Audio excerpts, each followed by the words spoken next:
the chance, it takes it and it will spread, and it will spread quickly. We know that from our experience back in March, April, and I think we're beginning to see it again from our experience now. But there's no point me just sitting wallowing in worry about these things. I've got a job to make sure that the health service is prepared, to make sure that Test and Protect is supported to do its job, to make sure all the things that government is responsible for are working as well as they possibly can. But one of the biggest parts of my responsibility right now is to persuade all of you watching that government can't do it on its own. This depends on every single one of us, and I am not exaggerating. I'm really not exaggerating when I say that literally every time one of us forgets to wash our hands,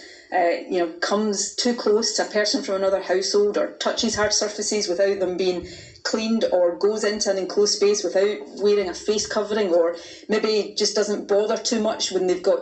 a symptom that they should really be paying attention to, or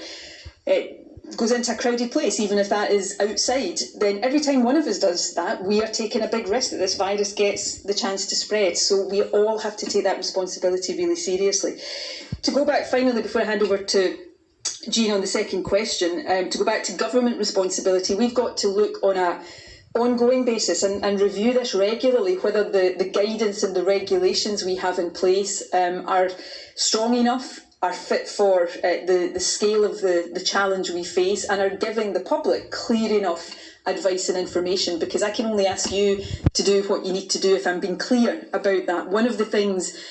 we are looking at right now, I gave an indication of this yesterday, and I may have more to say later this week, or at the latest early next week. We are looking at whether we need to tighten up the regulations and the guidance around hospitality. And that could include, I don't want to give specifics of that right now, but it could include taking some things that are currently in guidance and giving them the backing of law, or it could be looking at, from our experience since hospitality opened